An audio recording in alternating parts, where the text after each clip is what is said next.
Dylan's disappearance did not announce itself with violence or spectacle. It arrived quietly, like a breath held too long, noticed only when the air began to feel wrong. For Will and Elektra, the realization unfolded in fragments rather than a single moment of panic. At first, it was unanswered messages, then the absence of Dylan's familiar patterns, and finally the undeniable sense that something essential had slipped out of reach. Their already fragile emotional terrain made the silence unbearable. Dylan had always existed at the edge of their complicated bond, sometimes a shadow, sometimes a mirror reflecting the parts of themselves they preferred not to examine. His sudden absence did not merely provoke concern. It reopened unresolved tensions, guilt, and unspoken fears between Will and Elektra, turning their relationship into a field of raw nerves and unanswered questions. The more they searched for signs of Dylan's whereabouts, the more they were forced to confront how deeply entangled he was in their emotional lives. Not as an outsider but as a silent axis around which their uncertainties revolved. The initial search offered no comfort. What they found instead was evidence that Dylan's life on the margins was not an accident or a temporary fall from stability, but a condition shaped by forces long preceding his disappearance. His homelessness carried the weight of intention, as though it were both a shield and a sentence imposed by his own past. Will struggled with this revelation more than he wanted to admit, because it dismantled the narrative he had unconsciously constructed, that Dylan's suffering was recent, situational, something that could be corrected with effort or compassion. Elektra, meanwhile, sensed something darker beneath the surface. The pieces did not fit the image of a man simply lost or broken by circumstance. There was strategy in Dylan's movements, caution in the way he vanished without leaving trails that could easily be followed. Each discarded clue suggested not desperation but survival. The realization that Dylan might have been living defensively, always anticipating danger, transformed concern into dread. If Dylan had been running long before he disappeared, then his vanishing was not an event but a culmination. RJ's return to Los Angeles disrupted the fragile equilibrium of their search in ways none of them anticipated. Fresh from his own journeys and emotional reckonings, he arrived expecting familiarity, only to be confronted with urgency and fear. Learning that Will and Elektra were searching for Dylan jolted him into immediate involvement. Not out of obligation, but because something in the situation resonated too closely with experiences he had never fully resolved. RJ recognized patterns others might overlook. The signs of someone erasing themselves deliberately. The calculated absence that speaks of threat rather than despair. His decision to join the search altered its trajectory. Where Will and Elektra were driven by emotion and attachment, RJ brought distance and method, forcing them to reconsider assumptions they had accepted without question. His presence sharpened their focus, but also intensified the stakes. Because with clarity came the undeniable truth that Dylan was not merely missing. He was in danger. As the three of them traced Dylan's movements backward, the picture that emerged was neither linear nor reassuring. Instead, it revealed a man navigating invisible boundaries, avoiding specific places, people, and routines with an almost obsessive precision. The deeper they dug, the clearer it became that Dylan was being hunted, not metaphorically but literally, by someone with both motive and reach. This enemy did not leave obvious footprints. Their influence appeared instead in the way doors closed, in the sudden reluctance of people who might otherwise have spoken freely, and in the recurring sense that someone else was always a step ahead. The threat surrounding Dylan was not loud or chaotic. It was disciplined, patient, and terrifyingly confident. For Will, this realization ignited a fury born of helplessness. For Elektra, it awakened a cold fear that lodged itself in her chest, because she understood that calculated threats were far more dangerous than impulsive ones. RJ, watching both of them, recognized the familiar gravity of an adversary who thrives on control rather than confrontation. Conflicting clues soon complicated their understanding of Dylan's intentions. Some evidence suggested panic, hurried decisions, and narrow escapes, while other signs pointed toward deliberate concealment. It became increasingly difficult to distinguish between what Dylan was forced to do and what he chose to do. Was he hiding because he had no alternative, or because he believed that disappearing was the only way to protect himself, and perhaps others, from the consequences of his past? This ambiguity unsettled all three of them in different ways. Will felt betrayed by the possibility that Dylan had chosen isolation over trust. Elektra wrestled with guilt, wondering whether her presence in Dylan's life had made him more vulnerable rather than safer.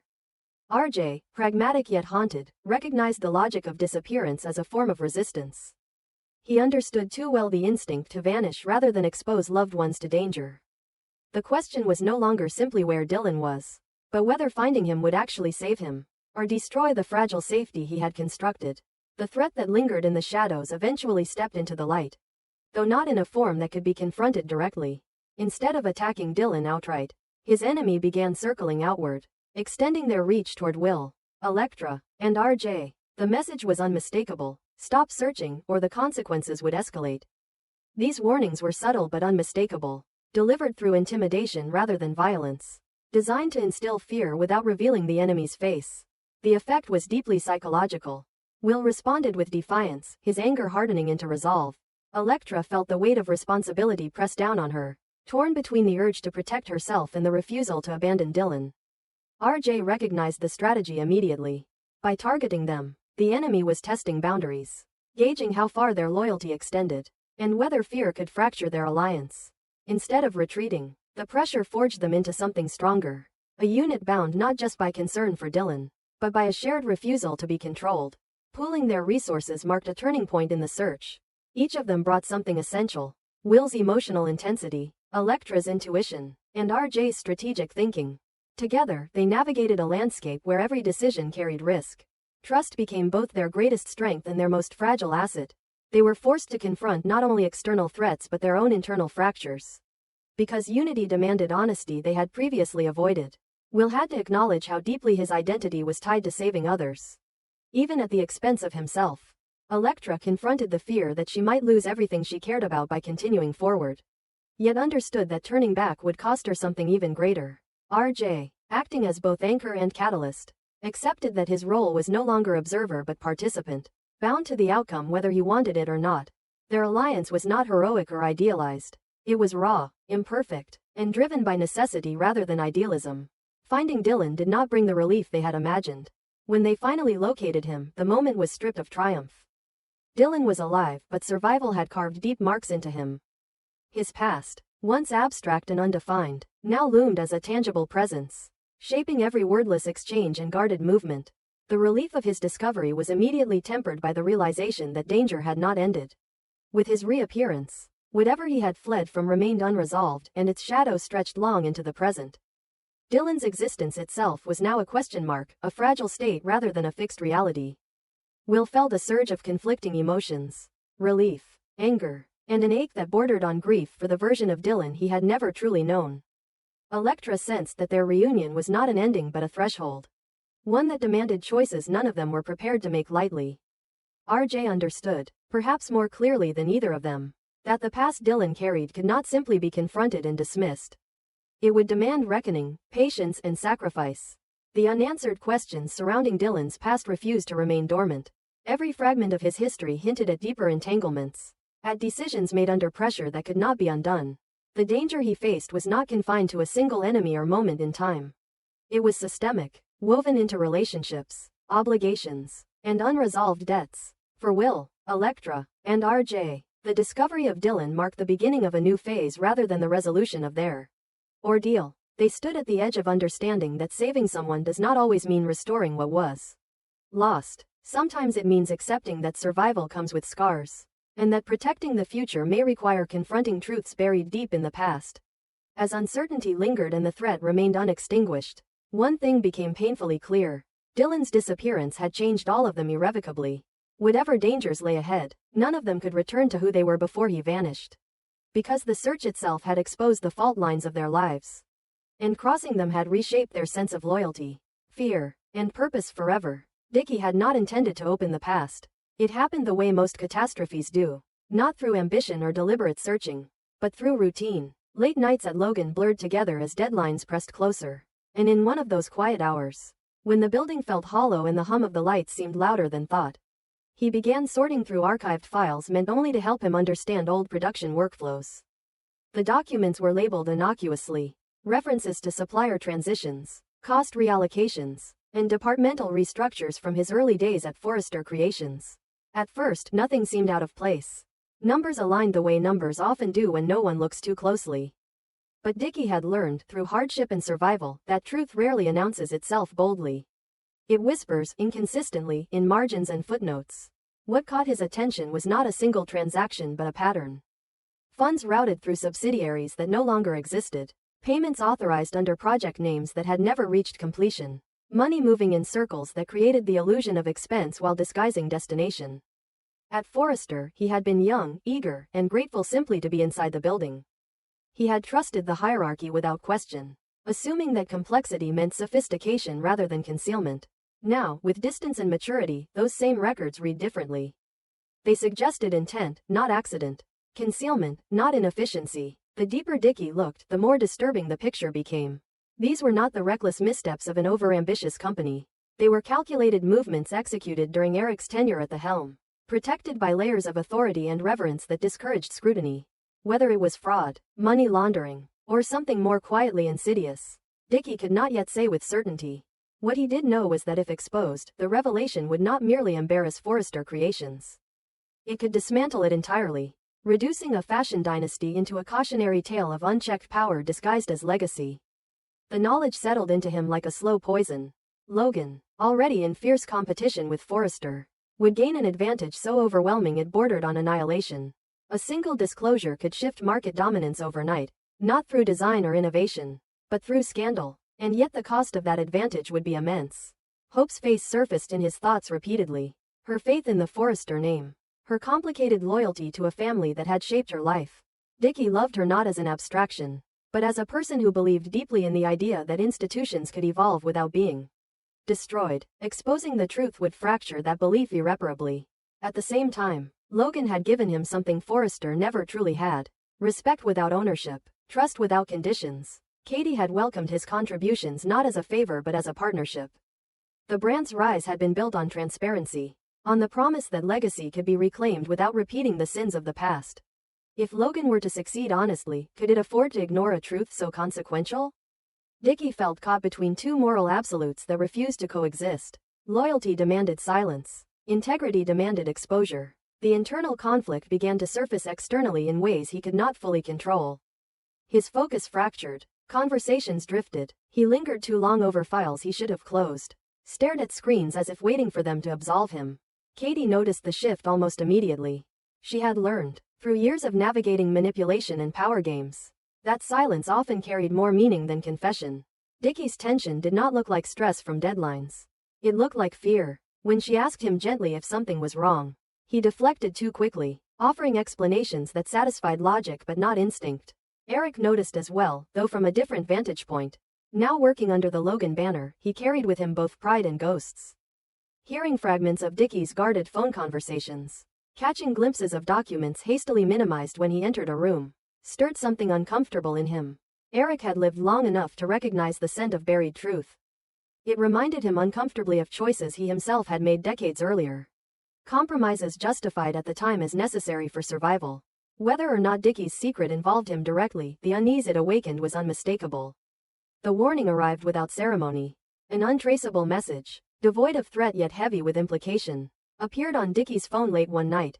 It did not name names or specify consequences. It simply stated that silence was expected, that certain histories were better left undisturbed, and that curiosity carried a price few were willing to pay. The restraint of the message frightened him more than any explicit threat could have. Whoever sent it knew enough to be confident, enough to assume compliance. Sleep abandoned him after that. Every sound felt amplified, every interaction tinged with suspicion. He began to imagine watchers where there were none, consequences where there were only possibilities. The truth he carried no longer felt like information. It felt like a weapon pointed in every direction at once. Dicky understood then that the choice before him was not merely professional or ethical. It was existential. Exposing the secret could destroy institutions, relationships, and possibly his own safety. Burying it would preserve order at the cost of conscience. Katie confronted him again, this time with less patience and more concern. She spoke not as an executive but as someone who recognized fear when she saw it. Dicky tried to hold the line, but the weight of isolation had eroded his defenses. He did not reveal specifics, but he admitted that he had uncovered something dangerous, something powerful people did not want revealed. Katie's response was immediate and unflinching. Whatever the truth was, she insisted, he would not face it alone. Logan had been built precisely to resist the kind of corruption that thrived in secrecy. If someone was trying to silence him, that alone justified investigation. Eric, overhearing part of their exchange, felt a chill settle into his chest. The past he had worked so carefully to compartmentalize was pressing against the present, demanding acknowledgement. He did not confront Dicky directly. Instead, he retreated into thought, replaying decisions he had once believed were beyond reproach. He wondered whether survival had blinded him to ethics, whether the empire he built had required compromises he no longer wished to defend. The possibility that his legacy might collapse under scrutiny terrified him, not because of pride alone, but because of the harm it would inflict on those who had inherited it. As Dicky weighed his options, the fashion world continued obliviously, celebrating innovation, debating trends, unaware that its foundations might be rotting beneath the surface. The irony was suffocating. An industry obsessed with reinvention rested on histories it refused to examine. Exposing the truth would force a reckoning far beyond Forrester and Logan. It would challenge the myth that success absolves sin, that longevity implies innocence. Katie began quietly tracing the warning's origin, using contacts honed through years of being underestimated. Each lead suggested influence that extended beyond a single company, into networks designed to ensure silence through intimidation rather than force. This was not about protecting a brand. It was about preserving a system. The realization hardened her resolve. Logan's rise had always been framed as competition, but now it felt like confrontation with something far older and darker. Dicky stood at the center of it all, aware that whatever he chose would define him more than any design he ever created.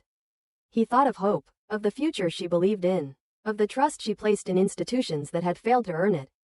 He thought of Logan, of the fragile promise it represented, of the possibility that honesty could reshape an industry rather than destroy it. And he thought of the warning, of the unknown consequences that waited beyond exposure. In the end, the decision did not come from courage alone, nor from fear. It came from clarity. Dicky understood that burying the truth would not protect him. It would only bind him permanently to those who wished him silent. Speaking out, dangerous as it was, offered at least the possibility of reclaiming agency. The secret would either destroy him or set him free. But living under its weight had already begun to do both. As dawn crept into the Logan offices, casting pale light across sketches and contracts, Dicky prepared himself for the fallout. The truth, once released, would not discriminate. It would consume reputations, destabilize markets, and force accountability where there had been none. Whether Logan would emerge stronger or become collateral damage remained uncertain. What was certain was that silence was no longer an option. The fashion world stood on the edge of transformation, unaware that one man's choice could redraw its boundaries entirely. Dicky, exhausted but resolute, knew that the coming storm would leave nothing untouched. Legacy, loyalty, and power would all be tested, and whatever survived would do so stripped of illusion. In choosing whether to expose the truth or bury it forever, Dicky was not just deciding his own fate. He was deciding what kind of industry and what kind of world deserved to endure.